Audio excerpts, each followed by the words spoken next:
मान्छे त अब कति कुरै के हुनु अहिले त पत्तै छैन नि अब थाहा पाउनै पर्छ। यहाँको स्थिति त देखिहाल्नुभयो, असाध्यै भयावह छ। यो भूगोलै पुरै तहस नहस भएको छ र यहाँ अहिलेसम्म धेरैतिरबाट भेरिफाई गर्दाखेरि 36वटा घर पुरिएका छन् र 38जना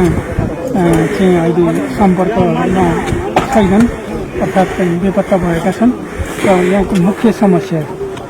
4जना घाइतेहरूलाई त उपचारका लागि हेलिकप्टरबाट पठाइसकिएको छ। र यहाँ मुख्य समस्या चाहिँ अब यहाँ चाहिँ पहिरोले पुरिएका छन्। अब त्यो पुरिएकोलाई उत्खनन गरेर झिक्न पर्ने सबभन्दा मुख्य समस्या छ। र अहिले यहाँ आर्मी पुलिसको तर्फबाट चाहिँ त्यो अब उत्खननको काम भइरहेको छ र कतिपयका हातहरू देखिएका छन्, कतिपयका खुट्टाहरू देखिएका छन् र एउटा परिवारको त परिवारका 7जना चाहिँ पुरिएका छन्, बेपत्ता छन् र स्थिति असाध्यै चाहिँ दर्दनाक छ, पीडादायी छ। यो स्थितिको खबर काठमाडौँमा भइसकेको छ र गृह मन्त्रालयमा विपत्ति व्यवस्थापन शाखामा कुराकानी भइरहेको छ। फेरि एउटा टोली आएर काम थालिसकेको छ, अर्को विशेषज्ञहरूको टोली चाहिँ फेरि आउँदैछ र यहाँ एक्सकाभेटर ल्याएर चाहिँ उत्खनन गर्ने कि भन्ने पनि सोचेको हो। एक त बाटो छैन, दोस्रो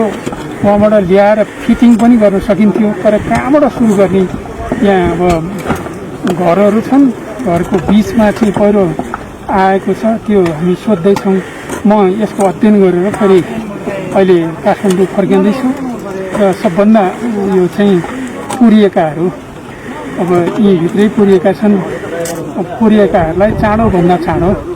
अब उत्खनन गरेर झिक्ने कुरा नै मुख्य काम हो। र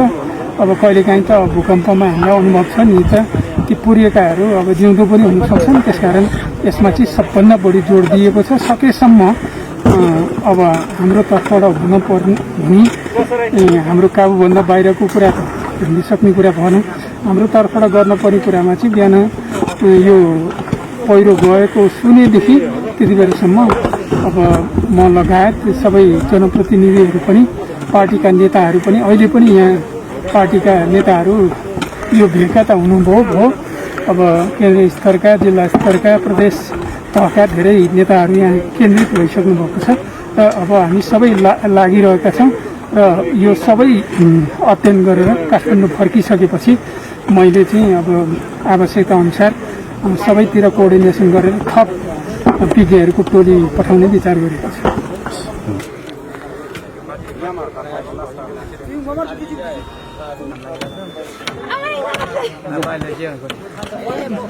मान्छे त अब कति कुरै के हुनु अहिले त पत्तै छैन नि अब थाहा पाउनै पर्छ।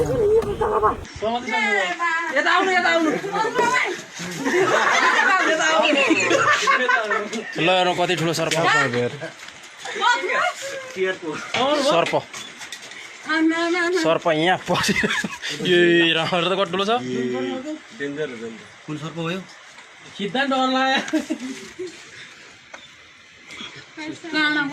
सर्प कति ठुलो सर्प पसेको छ घरभित्र।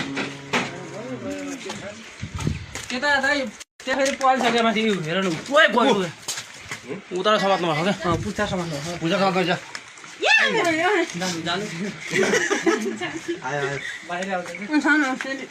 सर त च्याम्पियन हो नि सर्प समात्न त। ल हेर्नु सर्प, हेर आज यो राम राम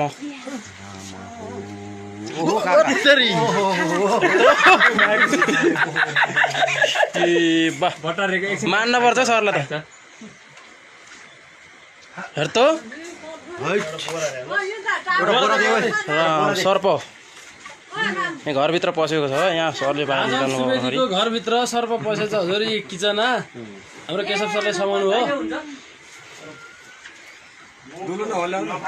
नफाटेको पाल नभएकोले अहिले राम्रो चाहियो क्या बा अनि केटो केटो झनै ढलिन्छ सर्प हेर्दा हो क्या मान्न पर्छ छैन के हो सर्प के हो त नि ऱ्याटिस नै हो चामलको बोरा चामलको बोरा दाजल चामलको बोराले कस्तो चामलको बोरा चामल के चामल यो ल्याउनु न हुन्छ बोरा पाल बोरा वान छैन रहेछ छैन बलियो छैन यो बलियो छ कि ल ल ल हेर्न 1 घण्टा लान्छ सामान्य 1 मिनेट लान्छ यसको यसो खुला पराइदियो त्यसलाई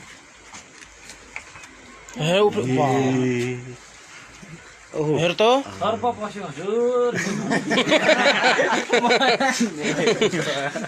राजन बाबुको घर सर्प पस्यो हजुर किचनमा खाजा पकाएर आउँछ भन्छ नाग सर्प जति सब नाग हुन् हो सब नागकै स्वरूप हुन् क्या सबै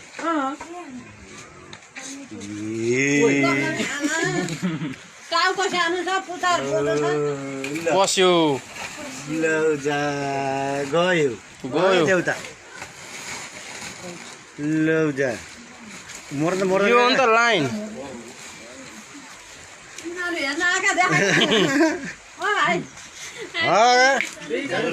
मर्दैन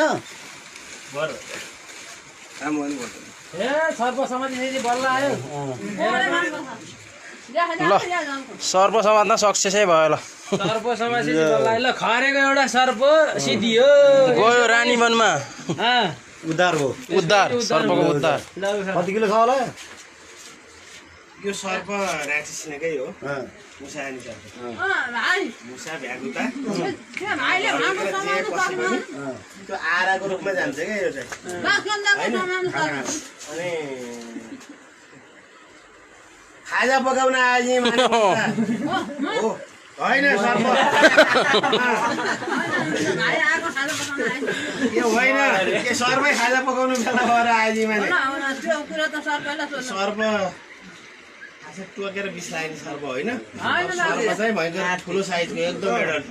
एकदम बुढो छिप्पिएको त्यसले टोकेर खासै त्यस्तो बिस लाग्यो यो हाम्रोमा कमन ऱ्याट नै हो अब यही हो यो घर कृष्ण पटेललाई त्यसै मानेका छैनन् र शिशिर भण्डारीलाई त्यसै मानेका छैनन् अझ भाग्य न्यौपानेलाई त त्यसै मानेका छैनन् भनिरहनेहरूलाई चाहिँ म यो प्रश्न गर्छु क्या किन भाग्य न्यौपानेजीले त्यत्रो ठुलो झुट बोल्दा पनि यो कुराको चाहिँ आवाजै उठाइदैन भाग्य न्यौपानेप्रति जनताको कमेन्ट राम्रो छ या जनता त्यही भाग्य न्यौपानेप्रति उ छन् भन्दैमा मिडिया कर्मीहरूले पनि झुट बोल्यो रवि लामिछानेजी पनि त्यसकै सपोर्टमा लाग्ने हो त विजय साईको कुरा पनि त ल्याउन सक्नुहुन्थ्यो नि त विजय साईको कुरा त थाहा छ त फेक भन्ने सबैलाई थाहा भइसक्यो होइन यदि त्यो साक्षीले सत्य थियो भने त नेसनल मिडियाहरूमा पनि जान्थ्यो क्या यहाँ अहिले प्रधानमन्त्रीले माला लाएर त्यो नेपाल टेलिभिजनको हेडलाइनमा आएर बसिटिक्नु हुँदैन थियो कान्तिपुर पत्रिकाको फ्रन्ट पेजमा हुन्थ्यो खोइ त त्यो भएन त अनि मैले अर्को पत्रकारले सोध्नु भएको थियो 2-4 दिन अगाडि त्यो त नेसनल टिभीले विश्वासै गरेका छैनन् त म्याडम कसरी हुन्छ भनेर त विश्वासै गरेका रहेछन् हुँदै होइन रहेछ फ्रड रहेछ भने तपाईँहरू किन झुटको खेती गर्नुहुन्छ क्या सबैले त्यो किताबको विषयमा किन ढाट्नु भयो किन झुट कुरा गर्नुभयो यदि उसकै घरमा थियो यो किताब यसले पढ्यो भनेर सही सत्य हुनुहुन्थ्यो भने त्यसरी ल्याउनुहुन्थ्यो या तपाईँले त्यति साह्रो बनावटी कुरा गर्नु हुँदैन थियो नासा गयो नासा गएको छैन गइसक्यो भनेर पहिला इन्टरभ्यू लिने त्यसपछि किताब पनि झुट निस्किने अनि त्यसपछि मलाई थाहा छैन विजयलाई नै थाहा होला भनेर उहाँले त्यति एन्सर दिँदै गर्दाखेरि पनि यहाँका जनताहरूलाई त्यो विश्वासै लाग्दैन क्या उहाँका अन्धा भक्ता भनौँ उहाँहरूलाई त्यो कुराको मतलबै छैन खोइ त विजय साई तपाईँहरूले एकचोटि प्रश्न गर्नुभयो भाग्य न्यौपानेलाई खोइ त तपाईँले ल्याएको मान्छे विजय साई तपाईँले गर्दा हामीले विश्वास गरेका थियौँ खोइ विजय साईको फर्मुला खोइ डेमो खोइ अब त म के भन्न चाहन्छु भने भाग्य न्यौपानेलाई मान्ने धेरै भगवान मान्नेहरूले प्रश्न गर्नु पर्यो भाग्य न्यौपानेलाई खोइ विजय साई फर्मुला खोइ म चाहिँ उहाँलाई त्यही सोध्न चाहन्छु क्या तपाईँले किन फ्रड गर्नुभयो क्या त्यो फ्रड पछि तपाईँको अर्को केस आयो दिदी बहिनीलाई सम्मान गर्न आउँदैन मेरो देशका दिदी बहिनी हुन् अब उसको धारणा मेरो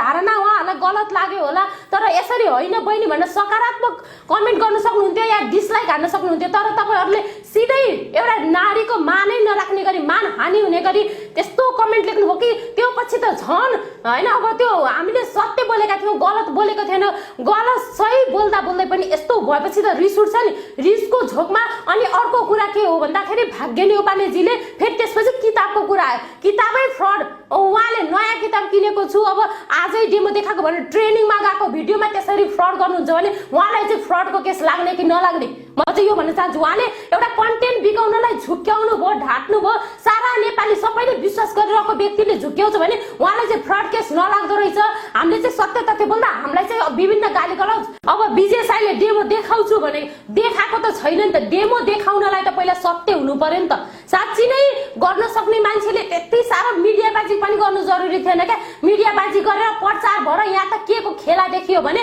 करोडौं कमाउने अब नेपालमा पनि हेर्नुहोस् यस्तो युवा जन्मियो नेपालमा भन्ने प्लानिङ भाग्यनी उपानेजीकै हो है पहिला दिँदाखेरि उनले प्लेन पेपर दिएको थियो लेख्नलाई त्यसपछि होइन अब त्यो 4 लाइन भएको नेपाली पेपर हुन्छ नि त्यो कपीमा ल्याएर एन्सर दिइरहेको छ होइन विभिन्न थरी न उसले त्यो एन्सर त्यही लेखेर लिएर आएर खिचेर देखाइदिए यहाँ चाहिँ सस्तो लोकप्रियताको लागि जे पनि गर्ने भएको कारणले गर्दा हामीले आवाज उठाउनु परेको यसमा चाहिँ म भाग्यनी उपानेजीलाई नै च्यालेन्ज गर्न चाहन्छु क्या यदि तपाईँ सही सत्य हुनुहुन्थ्यो भने किन विजय साईको केसलाई फलोअप गर्नु भएन हामीले यत्रो आलोचना गरिरहँदाखेरि विजय फ्रड हो भनिरहँदाखेरि तपाईँले फलोअप दिनुहुन्थ्यो नि त फलोअप रिपोर्ट त तपाईँले दिनु भएन त्यसपछि अर्कै केसमा लाग्नुभयो भनेपछि त यहाँ तपाईँ पनि झुट लेखिन्छ नि त रवि लामी छानेजीले हिजो विजय होइन भाग्यनी उपाने हजारौं भाग्यले पाउने अझ अटाउँछन् नेपाली आकाशमा भनिरहँदाखेरि उहाँले विजय साईको कुरा चाहिँ किन गर्नु भएन र भलै बच्चाको कुरा गर्नु भएन तर उसले ल्याएको त्यो फ्रड केसको त कुरा हुन्छ नि उसले त्यसरी बनावटी गरेर मिडियाबाजी गरेको छ भने त्यो कुरा त गर्न सक्नुहुन्थ्यो नि तर उहाँ पनि दुधको धुलो चाहिँ हुनुहुँदो रहेछ त्यही भएर विजय साईको कुरा नै गर्नु भएन पहिला त्यस्तो लाग्दैन थियो तर अब जब विजय साईको केस फ्रड निस्क्यो नि तबदेखि यो कुरा उठेको हो क्या त्यो कुरा यदि सही सत्य थियो भने हामीले आलोचना मात्र गरेको थियौँ केही भनेको थिएनौँ अब कसैलाई हामी त साधारण मान्छे कसैलाई केही गर्न सक्ने उ भएन धेरै लाखौं करोडौं 3 करोड जनता मध्ये धेरै प्राय जस्तो सपोर्ट गरिरहेको थियो होइन विजय साईलाई त्यति गर्दा गर्दै उहाँहरूले देखाउन सक्नुहुन्थ्यो नि त विरोध गर्नेहरूको मुख बन्द गरिदिउ विरोधीहरूलाई फर्मुला ल्याएर देखाउँ डेमो देखाउँ भनेर देखाउनुहुन्थ्यो यदि सही सत्य हुनुहुन्थ्यो भने भाग्यले उपानेजीले यहाँ अपडेट दिएर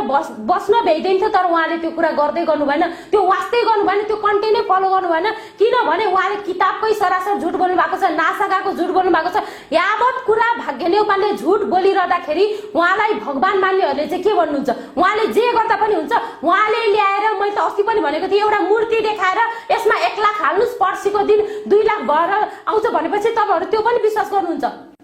विश्वास गर्नुहुन्छ तपाईहरुले उहाँलाई भगवान मान्नुहुन्छ आँखा चिम्लेर विश्वास कसैलाई पनि नगर्नुस् त्यही भएर यो कुरा फ्रड निस्किरहँदाखेरि तपाईहरुले पनि त प्रश्न सोध्ने दायित्व त थियो नि तपाईहरु कमेन्ट गर्नेहरुलाई पनि फलोअरहरुलाई पनि भाग्यले उपानेको फलोअरहरुलाई पनि त्यो दायित्व थियो क्या तपाईलाई यस्तो भनिराको छ तपाईले ल्याएको केस हो यो चाहिँ के हो त भाग्यजी भन्नु सक्नुहुन्थ्यो उहाँले तर त्यो कुरै गर्नुहुन्न किनभने भाग्यले नेपालले त फ्रडै ल्याए पनि केही हुँदैन उहाँ त भगवान हो उहाँको मिलियन भ्युअर गइसक्यो उहाँले युट्युबबाट पैसा कमाइसक्यो म ट्रेनिङमा गएर अब केही पनि हुँदैन भनिरहँदा हाम्रो त इज्जत गयो नि त हाम्रो त अस्मितामाथि ठेस पुग्यो नि त त्यही हो के रिसको झोक नै त्यही हो के मलाई त अरु यो बच्चाको विषयमा पनि खासै उ छैन किनभने ल झुक्के होला नि बच्चाको त केसमा झुक्के होला नि सबैजनालाई बच्चाको माया लाग्छ बच्चाको केसमा झुक्के होला नि हैन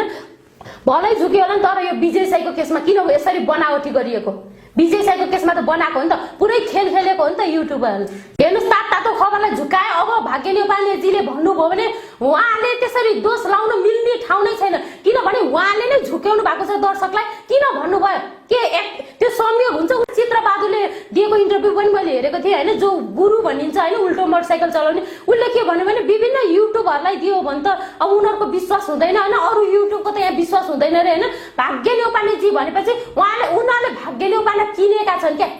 यो गिरोह छ किनेका छन् र भाग्यले उपानेले नै एउटा मैले भनेपछि त सबैले पत्याउँछन् म त भगवान हो भनेर उहाँले फाइदा उठाउनु भएको छ हजारौं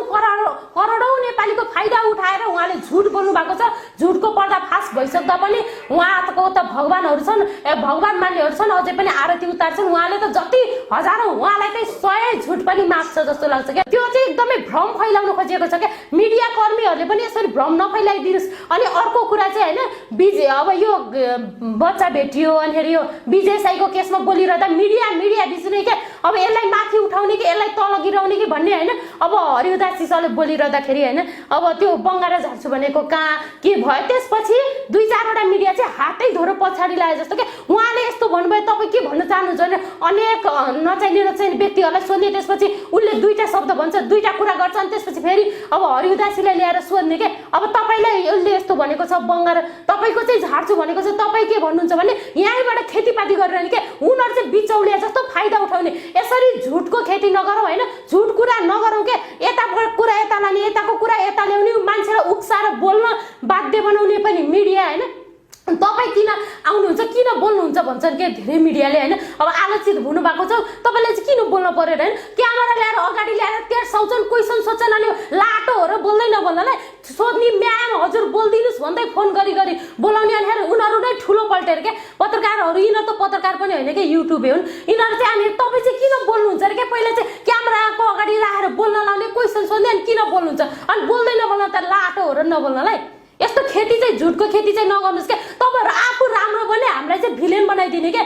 हामीले सत्य तथ्य कुरा गरेका हो कसैको पक्ष कसैको विपक्ष कोही राम्रो कोही नराम्रो हामीलाई मतलब भएन होइन हामी पनि सामाजिक प्राणी हौ होइन हामीले चेतनशील हौ अर्को कुरा होइन चेतनशील हो होइन त्यही भएर हामी चाहिँ झुट हामी प्रश्नवक्ता हो क्या हामीलाई कसैको अब सपोर्ट लिएर अब कतापट्टि जनताको कमेन्ट ढल्केको छ अब त्यति बेला त विजय साईप्रति सबैले भगवान् भनेका थिए नि त हामी यदि त्यो विजय साईको नाम बेचेर भाइरल हुन्थ्यो भने त हामी त विजय साई भनेका यस्ता उस्ता भन्दा हामी उसकै पक्षमा जान्थ्यौँ होला नि त तर हामीलाई अर्काको गाली खाएर विपरीत भएर आफ्नै होइन मानहानि हुने गरी गाली खान त हामीलाई रहर होइन नि तर यहाँ झुटको खेती भएको भएर हामीले बोलिरहेका हौँ अझै पनि म भन्छु कि भाग्य न्यौपाने यदि सही सत्य छन् भने अरू कुरा मलाई मतलब भएन उहाँले राम्रो काम गरिरहनु भएको थियो त त्यसैमा लागेको भए हुन्थ्यो नि त किन विजय साई जस्तो केस लिएर आएर फ्रड काम गर्नुभयो विजय साई लिएर आएको फ्रड हो तपाईँले चाहे हजारौँले भगवान् भन्नु तपाईँले पहिला गर्नुभएको थियो होला हामीले त्यो विषयमा कुरै गरेका छैनौँ तपाईँले किन ल्याएर बिरामीलाई उपचार गर्न पैसा दिनुभयो किन विदेशबाट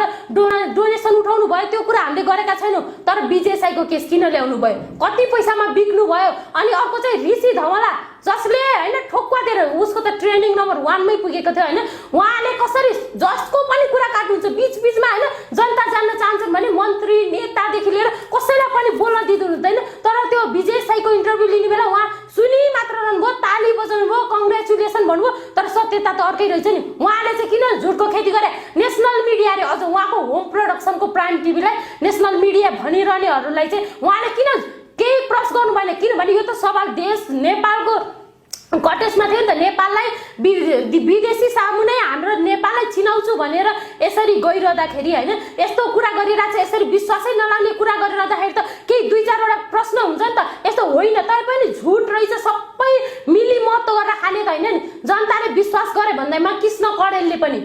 उहाँको इन्द्रेणी कार्यक्रममा पनि किन लानुभयो यो झुट रहेछ नि त झुटको पर्दाफास गर्ने बेलामा भएपछि चाहिँ कसैले पनि कस्तो लोकप्रियताको लागि झुटको खेती नगरौँ ट्रेनिङमा भिडियो जान्छ भनेर जे पाए त्यही झुट कन्टेन्ट ल्याएर होइन जनतालाई झुक्याउने काम नगरौँ भलै जनता झुकेला न हामी चाहिँ झुकिँदैनौँ। सूचना मनोरञ्जन अनि विभिन्न सन्देशहरूको लागि हाम्रो युट्युब च्यानल सब्स्क्राइब गर्नुहोस् र साथैमा रहेको बेल आइकन पनि दबाउन नभुल्नुहोला।